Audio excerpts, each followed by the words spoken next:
If you're a young person, you're graduating now, you're getting out into the job field post-pandemic, we can start talking about that, hopefully, put a fence around that.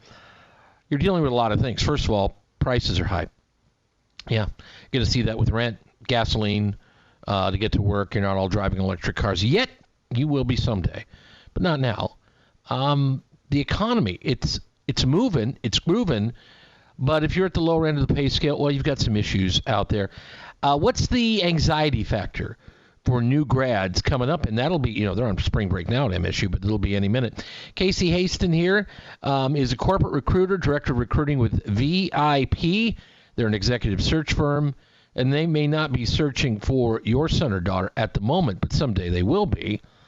And this is going to be a factor. Casey, good morning. Welcome back. Good morning. Thanks for having me. Well, you're welcome. I think all grads are full of some trepidation. I remember being in that same boat in the 1980s, and the world was our oyster. But it was sort of the vibe at the time, the American ascendancy. There were a lot of really good things happening and made you feel good, strong, happy, all the above. But not necessarily everything is like that now, not necessarily. So what are you feeling and seeing out there for young people? It's so interesting that this topic was scheduled for today because I just had this conversation with a recent grad yesterday. And it was one of my former clients. It was his son who had just graduated in December. And he is having all of these things going on, not just related to inflation or the pandemic or anything like that. It's just that it's a scary time. I mean, you've gone to school for so long. And now, all of a sudden, just because you walk across the stage, it's like you're walking through this gate, and you go from child and adolescent. Casey, I apologize. We're having a hard time. On your phone line, it could be on our line. I don't know. But we're going to try to make a reconnect because all of a sudden it sounds like you're on a speaker and you're about 1,000,000 miles away. Aaron, can we make an attempt to run at that and see if we can reconnect with Casey? Because I want people to be able to hear. And this is, it just doesn't quite. You heard that there. She sounded fine when we connected and we started the interview, and then all of a sudden it sounded like she was talking into a tin can from around the block between Gladwin and Clare, and a long string between those two communities, and fine communities they are, but you don't want to talk through a tin can, okay? So we'll try to, I don't know why I picked Gladwin and Clare, two places I've driven through many times. But anyway, Casey, hopefully we have a better sound here. Say hello to us, and we'll know. Hello. All right, there we go. That's better. You were talking about, walking that stage and that moment, but so what's different? What's different now for these grads and maybe my generation? So I think what's really different, and I apologize because now you're on speaker, so you may hear my little fur babies. But I think what's different is that there's been so much uncertainty over the last couple of years, and especially if you look at graduating college students from 2020 versus today. I mean, completely different scenario. And, those that graduated in May of 2020, there was no jobs for them. There were some of them, I think one of the statistics I saw was like 50% of them went 6 months without getting a job, or at least getting a job in the field that they graduated in.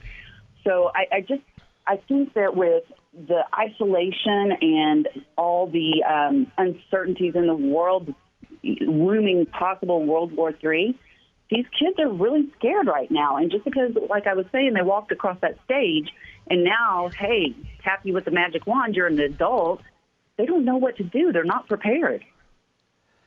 Okay. But every generation's got to have their wake-up call and their grow-up moment. And I don't – it just makes me think that things have been rather – I don't want to overemphasize soft, but, in a world where devices, control us, we control them. We thought about World War III on a fairly common, all the time. I mean, duck and cover, the flash could happen, and then – you just you live with it, you kind of roll with it, and you don't forget the other stuff that you got to do. It might happen out there, but we were under nuclear threat all the time until we weren't. And if it's back again, well, it's back again. But that's kind of how it goes. They're going to have to. I mean, the bottom line is, some are going to have to toughen up relatively quickly, and slough that off, or they're going to be in a state of constant anxiety. No. Absolutely. And there was a research that was recently done that talks about the different ways and the students who are recently graduating are successful, and they talk about, problem-solving pondering versus effect-focused rumination, which is if you're problem-solving pondering, you're focusing on how to improve that job search. But if you're effect-focused rumination, you're just having those recurring negative thoughts. And so really it's a state of mind. Where are you going to place your focus? Well, and you mentioned, too, the horror of it. Some people had 6 months waiting to get into their field. Sad fact is there's some people who maybe the fit with college, and no matter how much they paid, is going to be a perfect fit. They're not going to find a job in their field. They're going to have to branch out another way or take another path here. I mean, that's happened in multiple generations. But do you think it'll be a big deal, a big problem now? I mean, I don't think 6 months to find the job. I don't think that's like the end of the world, but is it looked at as the end of the world by a lot of these young people and or their parents? I think it is looked at as the end of the world, but what I want to, let people know is that there is hope. We are seeing because of the labor shortages and because of the number of jobs, I mean, we're at almost 11 million job openings right now, and we're less than 5% on our unemployment. And so companies are starting to look. I can tell you, I get calls all the time from my clients looking for new grads now because, number one, those with experience are demanding higher wages, and so they can get those new grads in at a lower wage and train them and not have to correct those mistakes or bad habits that might have formed from, people with experience. But they are starting to reach out to those new grads. And I saw a statistic that said that there are employers, about 30% more of employers are looking to hire new grads in the coming year. Wow.